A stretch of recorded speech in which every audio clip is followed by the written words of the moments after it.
many men and women who have been involved in Virginia's incredible transformation, a transformation we have witnessed and we have led together. And so to the Lieutenant Governor, Winsome Earl Sears, and Attorney General, Jason Miyares, to members of my cabinet and my administration, you have sacrificed so much. You have served with everything you have, and you have delivered for Virginians. Thank you.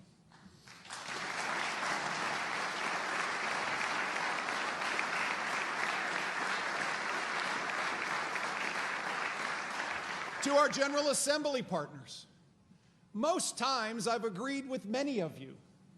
Sometimes I've disagreed with some of you. Frequently, you have been in my prayers, and always, always, I have considered you to be devoted public servants. Thank you for your partnership.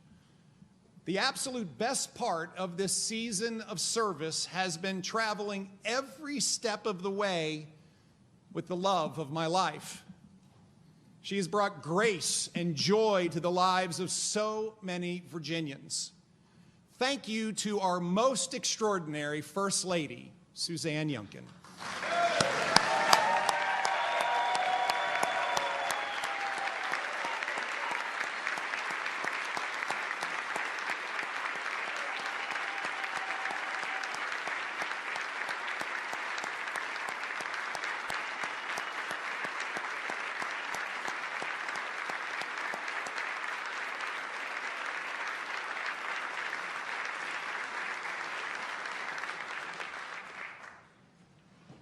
And finally, thank you to my fellow Virginians. To say thank you comes nowhere close to conveying the proud and profound sense of gratitude that I feel. Gratitude that this homegrown Virginian, who was hired and given the chance to go to work for now more than 8.8 million Virginians. Now, I do feel like I've met almost all 8.8 million of you.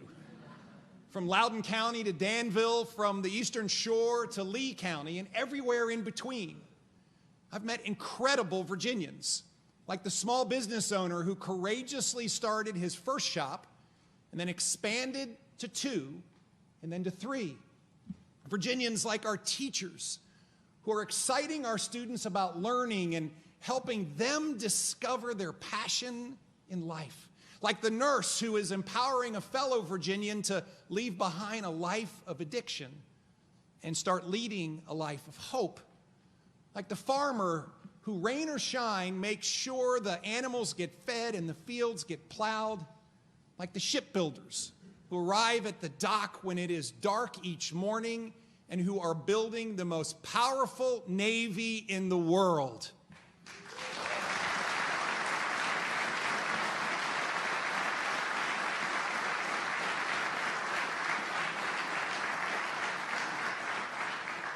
Brave Virginians, like our law enforcement heroes who put on a bulletproof vest every day to go to work to keep us safe.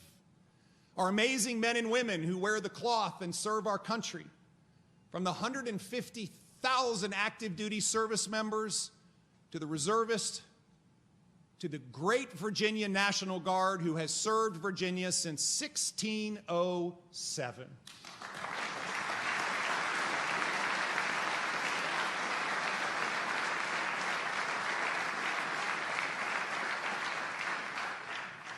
Remarkable Virginians. Remarkable Virginians like the families of the fallen. No moments over these last 4 years have impacted me more than standing with families as we hear the end of watch and say goodbye to these quiet heroes. And to our newest Virginians, who didn't grow up here but found opportunity here and now call Virginia home, all of you have deep, deep, deep impacts on our great Commonwealth, and therefore I say thank you. It is you who have been the driving force for all we've accomplished over these past 4 years. Thank you for believing that we could change the trajectory of a Commonwealth that was stalled and make her soar. Thank you for showing that we can strengthen the spirit of Virginia together. 4 years ago, Virginia was in a very different place. I was humbled recently when someone described what has taken place over these past 4 years as the Great Virginia Renaissance. A renaissance that reflected the real and widespread challenges that we faced. Our schools were 46th in the nation to reopen. Parents were being sidelined, and students were falling behind. Virginia had the largest learning loss in the nation in 4th grade learning, reading, and math. 25,000 small businesses had closed their doors in 2021. Job recovery lagged behind nearly every other state. Violent crime had surged with a 20-year high in murder rate. And for 9 straight years, more people moved away than moved to Virginia from the other 49 states. That was Virginia in January 2022, a Virginia that was lagging and not leading. But amid these challenges, we, all of us, saw a Virginia with boundless potential just waiting to be unleashed. And so 4 years ago, collectively, we set out on a journey to unleash opportunity, to transform government, to make Virginia the very best place to live and work and raise a family. We could reduce tax burdens, lowering the cost of living for Virginians, and generate record state revenue. We could restore educational excellence and see our students perform even better. We could enforce the laws and have the lowest recidivism rate in the nation. We could overhaul our behavioral health system and transform foster care so our kids are safe and families are strong. We could provide historic tax relief to our veterans and honor them and their families with award-winning care and support.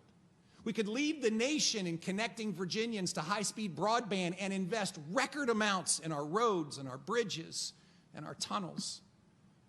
We could transform the great city of Petersburg through a historic partnership and accelerate economic activity in Southwest.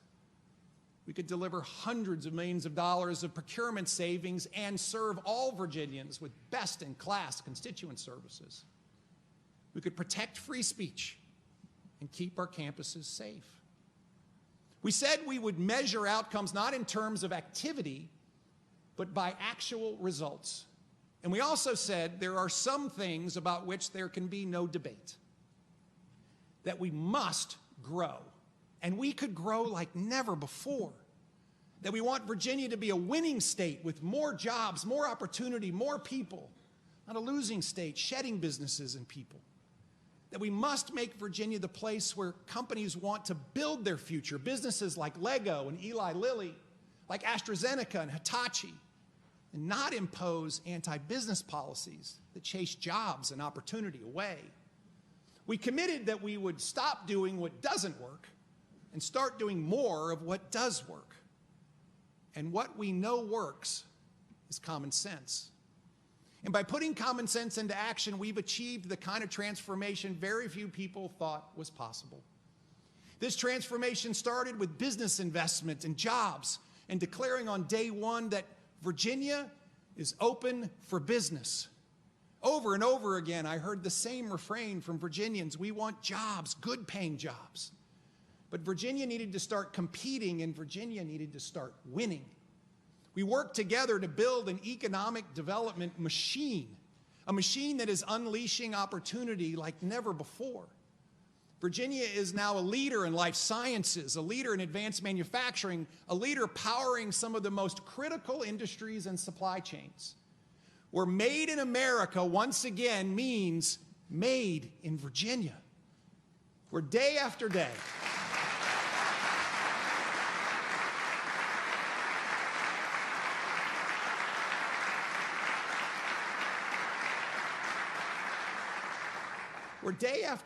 Virginians from all walks of life are hearing those magical 3 words: you are hired.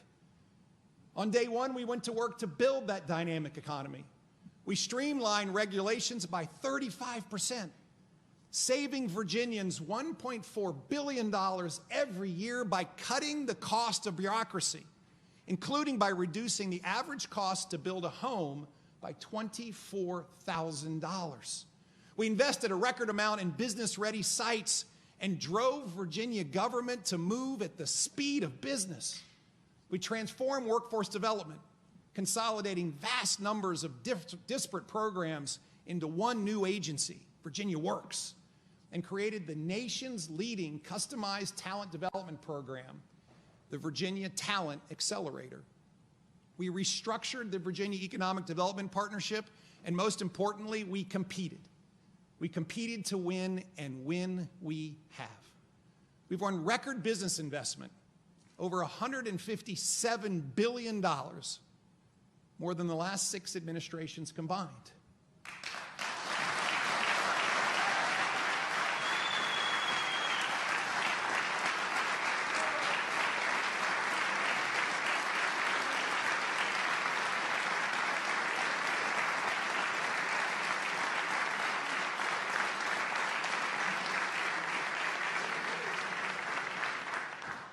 We've grown over 20,000 new high-growth startups, record investments that have fueled enormous job growth. Nearly 270,000 more Virginians are working today than when we started together. We have 255,000 open jobs, another 80,000 new jobs on the way from those investment commitments, along with 40,000 construction jobs. Virginia has jobs, lots of jobs. And Virginia is a winning state, and the winning continues. We announced in December Avio's $500 million plant, which is expected to employ 1,500 people. And we finalized 2 more great manufacturing deals last fall. A $300 million plant that will employ over 1,000 people in Southside, and a $1.2 billion facility that will employ nearly 300 people in Virginia's Piedmont region. We are leaving the next administration a robust pipeline of great projects that well exceeds $100 billion of capital investments and 32,000 jobs.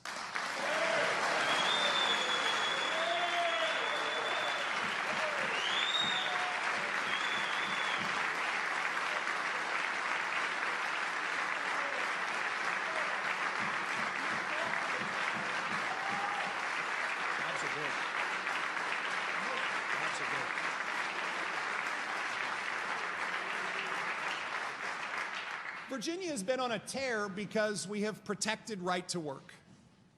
And so I ask you, please hear me.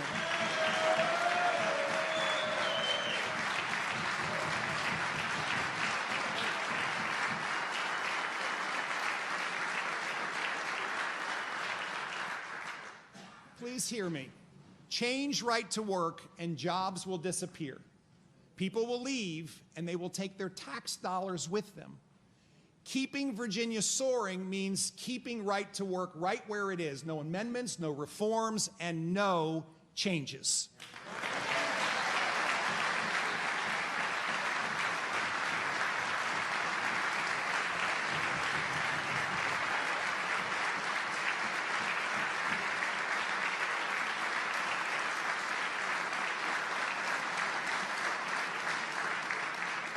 Keeping Virginia on a winning streak also means continuing to work and cooperate with our federal partners and the Trump administration.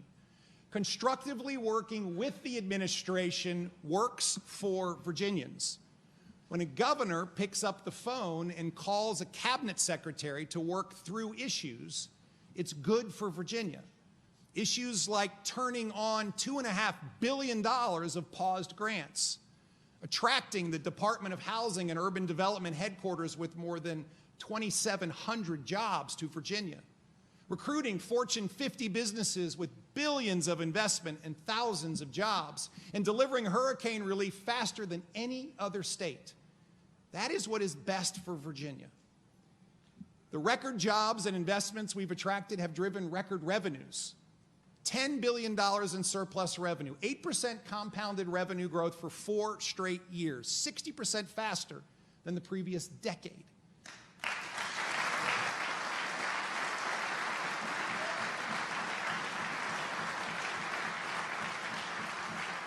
And record revenue that enabled $9 billion in tax relief and still historic investments across every critical area. And while throughout 2025, many predicted financial calamity, not only has financial calamity not happened, but once again, Virginia is running a significant surplus.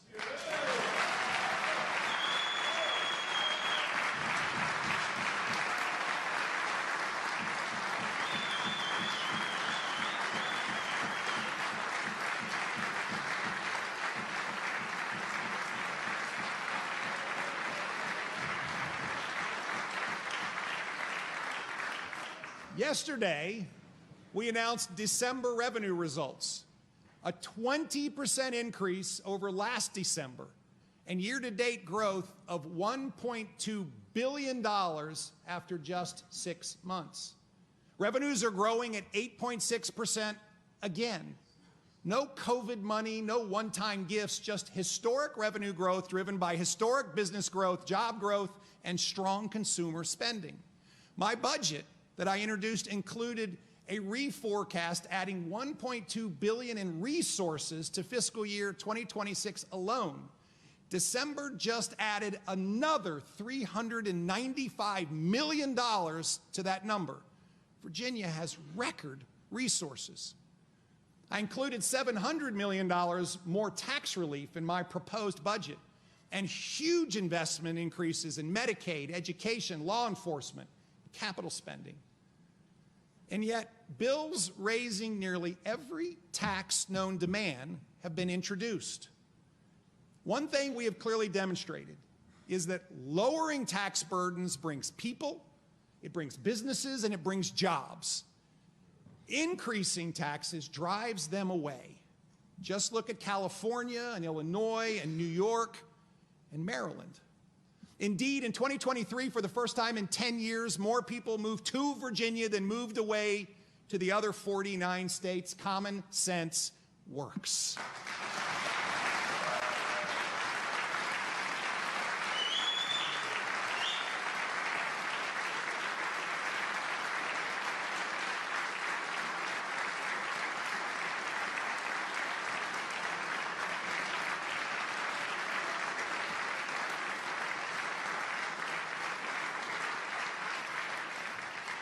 A significant part of that investment went to education, a record amount reflecting a $7 billion increase, 50% more since the pandemic. Empowering Virginians to seize unlimited opportunity all starts in the classroom. The pandemic wreaked havoc on Virginia students and families. Schools were closed too long unnecessarily. As I said, we were 46th in the nation to reopen our schools. The learning loss was devastating. Standards were lowered. Parents were pushed out of their children's lives, and we risked losing an entire generation if we didn't act quickly. Restoring excellence in education has been our collective North Star. It started with putting parents back at the head of the table in their children's lives because, well, parents matter.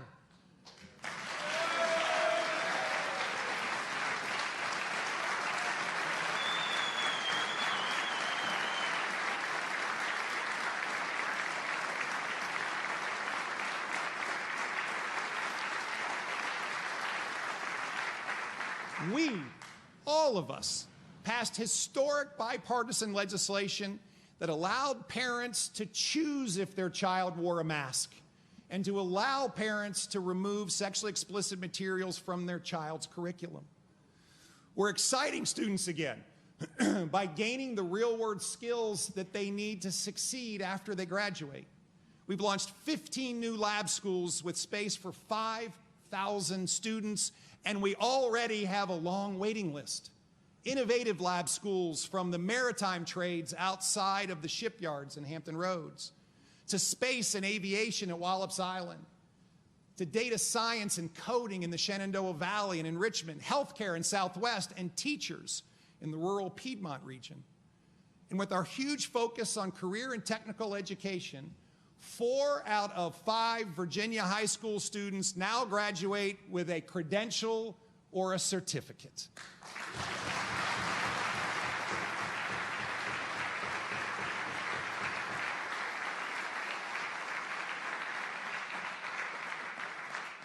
Great education outcomes require a great teacher, and we've supported teachers.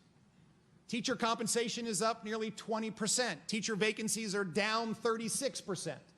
And Virginia was just recently ranked the #1 state in America to be a teacher.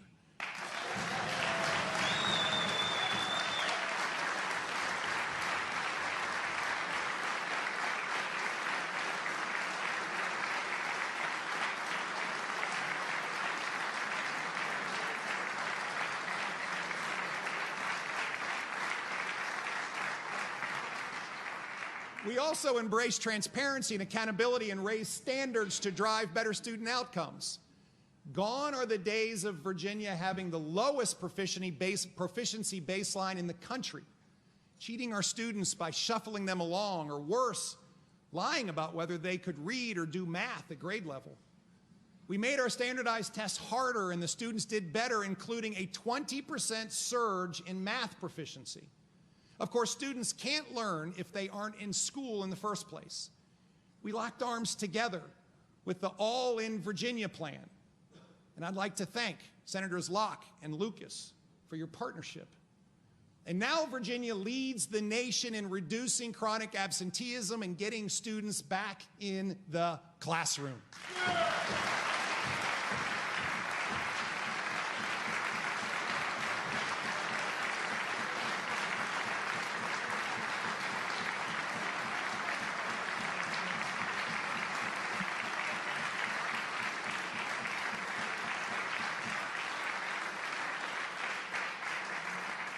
Intensive tutoring works.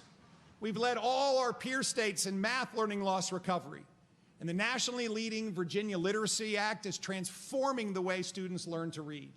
But in addition to learning loss, we know that behavioral health distress among teens has been surging since even before the pandemic. Increased social media use and endless screen time are one of the main culprits.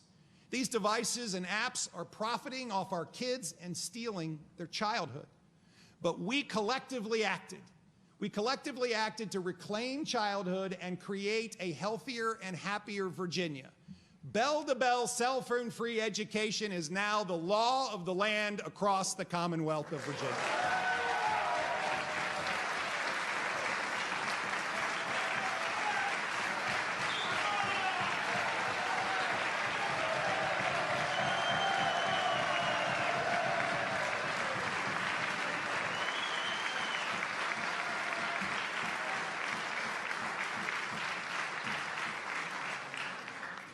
My friends, Virginia is the model for the rest of the nation because in Virginia we don't follow, we lead.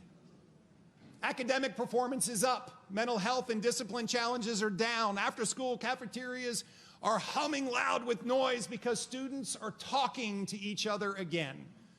And to all the parents who advocated for your children, you have shown us once again that yes, parents matter.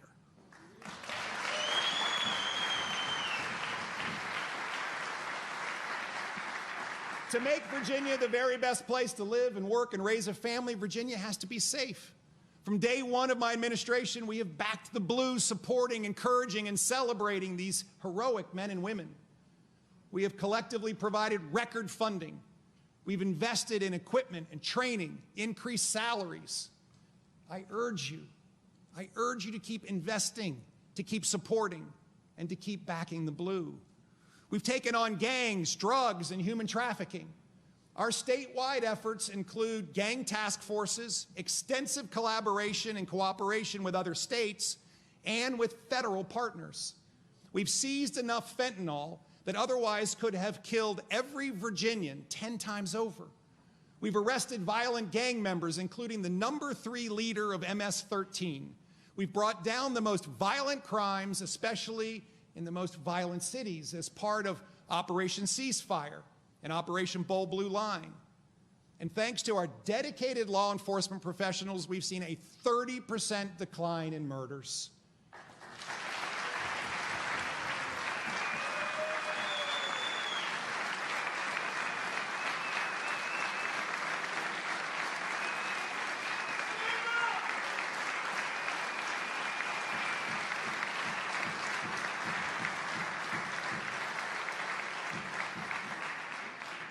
On Monday, I had the honor of visiting the Virginia State Police's 144th class as they get ready to complete their basic session training. In a few weeks, this class will graduate 94 incredible men and women into the ranks of Virginia State Troopers, the second largest graduating class ever. Virginians are once again proud.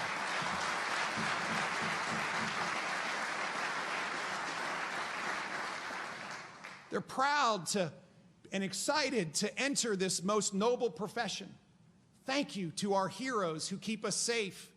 And thank you to Colonel Matt Hanley for your leadership.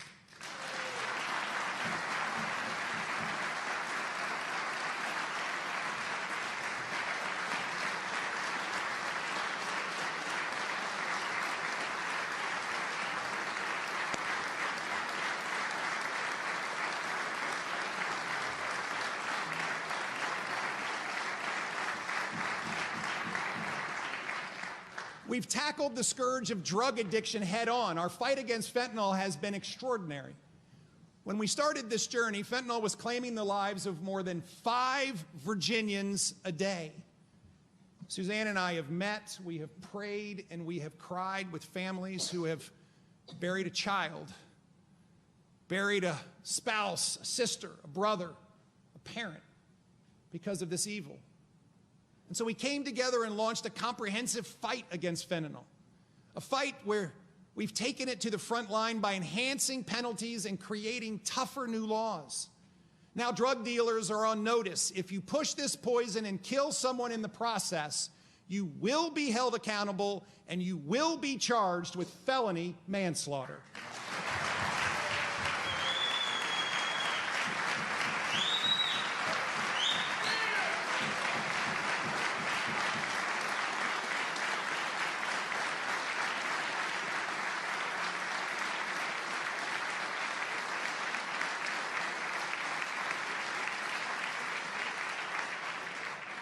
We've educated parents and students and teachers and coaches and pastors. Through the First Lady's It Only Takes One statewide campaign and the Attorney General's One Pill Can Kill public awareness initiative. We've equipped Virginians to stop an overdose in progress by delivering 400,000 life-saving naloxone doses and trained nearly 100,000 people to use them, including our members of the General Assembly.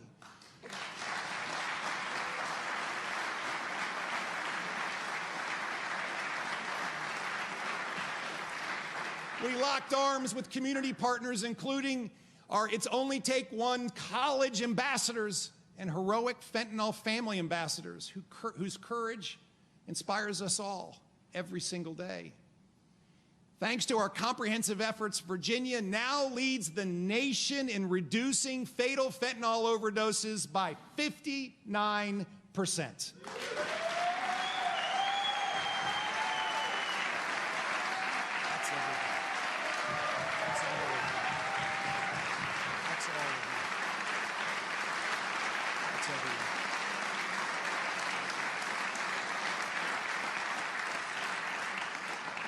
Our fight isn't over, but once where there was heartbreak, now there is hope. Empowering Virginians to lead the lives that God intended has been the driving force behind our complete overhaul of our behavioral health system. Virginians in crisis needed help and could not get it. So 4 years ago, we started a journey to transform behavioral health, to expand capacity across the state, to deliver faster, more effective response, to get law enforcement out of the emergency room and back on the street, to expand the workforce. Today, we've increased our care capacity in beds and chairs by 241%. We've improved our responsiveness with 988 crisis calls by 456% to over 30,000 calls per month. We've deployed nearly 3 times as many mobile crisis teams across the Commonwealth, achieving a statewide average response time of just 42 minutes. And we've substantially grown the workforce, adding over 30,000 new healthcare workers. The Commonwealth is setting the national standard for how to care for individuals in crisis, to get them the right help right now.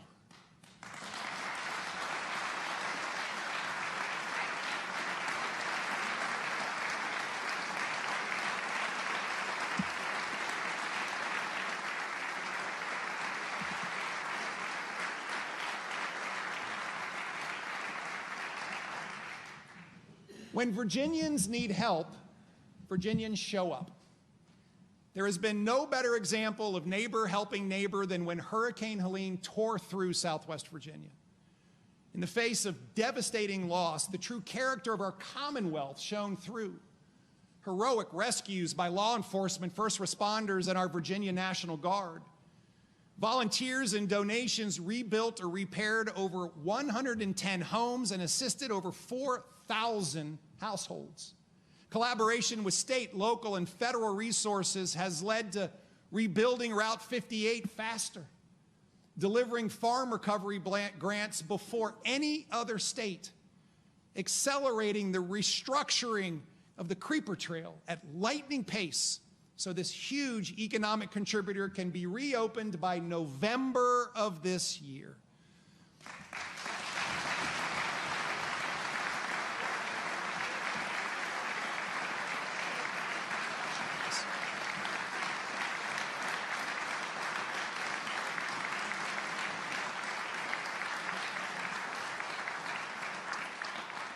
And the support coming from Virginia's $50 million recovery fund is now flowing.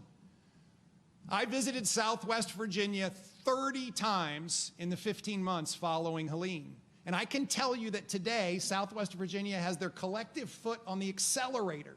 They're not turning back, and all of us should make sure they soar with the rest of the Commonwealth.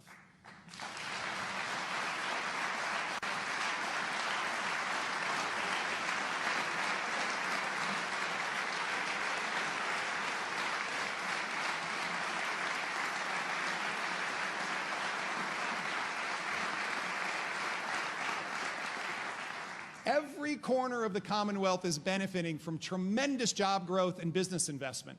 And because business is booming and our population is growing, it means our energy and power needs are rising as well. For too long, Virginia's policies and the utilities planned for a stagnant Virginia. Well, we are not stagnant. We are growing. And we must execute a plan where power is reliable, affordable, and made in Virginia. Meeting this growing power need means continuing to support an all of the above power plan.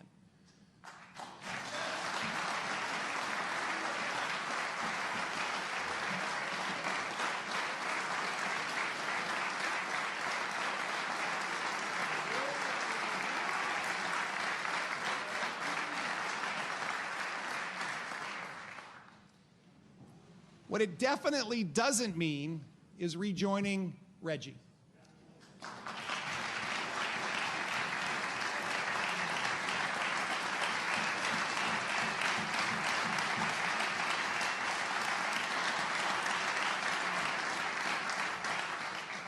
And I know we debate this, and I know some of us disagree, but it's a bad deal. It doesn't work. It's a regressive tax that drives up the cost of living for all Virginians. It also doesn't mean driving away data centers. The positive economic contribution from data centers is enormous. The industry will pay their fair share of power costs, even bringing their own power behind the meter. The national security imperative will drive huge investment and lots of jobs, and Virginia should win. Don't drive it away to the other states. What it does mean is that we must continue to build. We must build gas power generation. We must build nuclear power. We need to double our generating capacity in the next 10 years. And renewables alone, which by themselves will drive up costs and risk brownouts, just can't get it done. Just look at Maryland, where electricity rates have nearly doubled and are 19% higher than the national average. I urge you to undo WTCA. It simply does not work for Virginians. The good news is that we can both meet our energy and power needs and be great stewards of God's natural resource blessings to Virginia.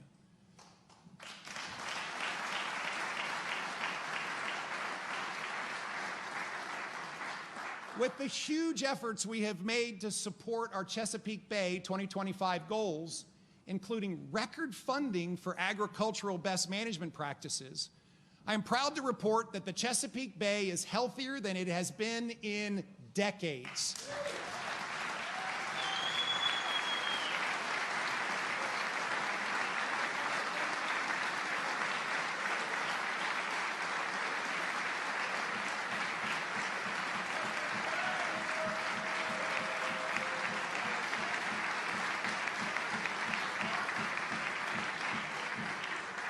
And Virginia led the way to set the new framework signed in December for the next phase of preserving our great Chesapeake Bay watershed.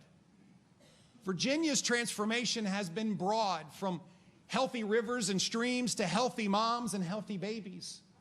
Through our Healthy Moms, Healthy Families, and Healthy Communities initiative, we have seen a 68% reduction in maternal mortality.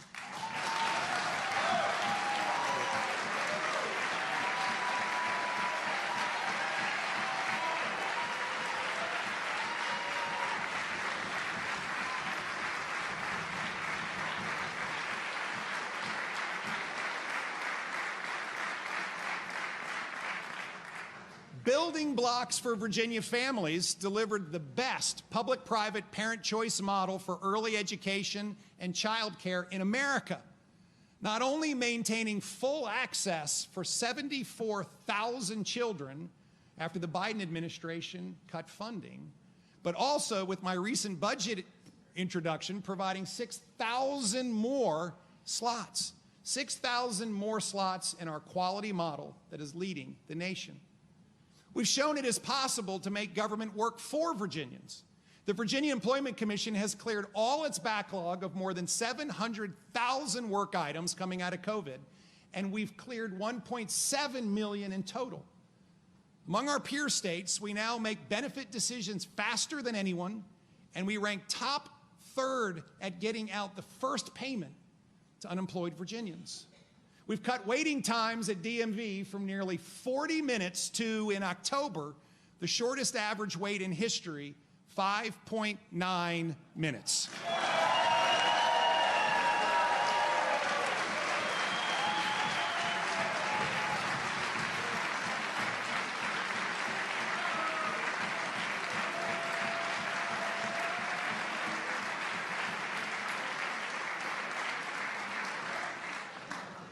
My friends, we've shown that with clear purpose and common sense, it is indeed possible to make government work for Virginians. It's possible to take a Commonwealth that was stalled and make her soar like never before. By every single metric today, Virginia is stronger than she has ever been. Stronger financially, stronger educationally, stronger environmentally, stronger in terms of public safety, stronger in terms of behavioral health, with better infrastructure, and with more opportunity than ever before. We have strengthened the spirit of Virginia together, a spirit of courage and fortitude, of compassion and love, of resiliency in the face of challenge and always rising to meet the new ones. And this same spirit was beating in the hearts of our forebears 250 years ago. Throughout this year, all of America will take part in our semi-quincentennial celebrations. But no state has as much to celebrate as we do here in Virginia.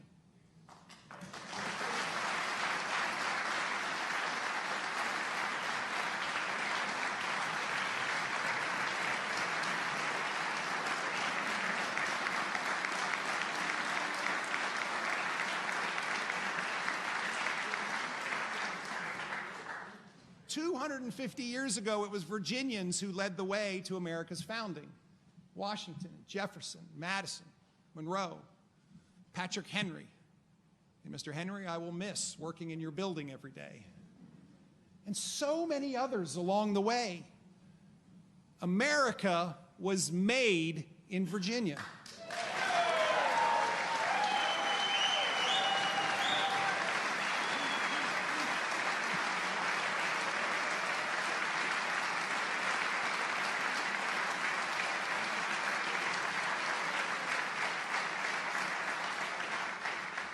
This new nation conceived in liberty was born and then built on those foundational values that have sustained us for 2.5 centuries, even when we did not live up to them. The revolutionary belief that government is of the people, that government exists to serve the people, not for people to serve the government. Because our rights, those unalienable rights of life, liberty, and the pursuit of happiness come from God, not from government.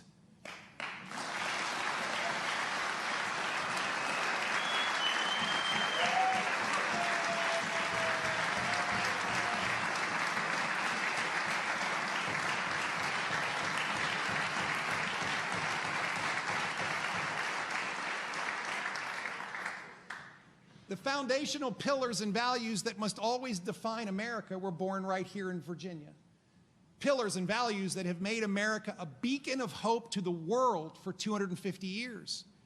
And those values and that beacon must continue to guide Virginia's future as well. 250 years ago, Virginia led.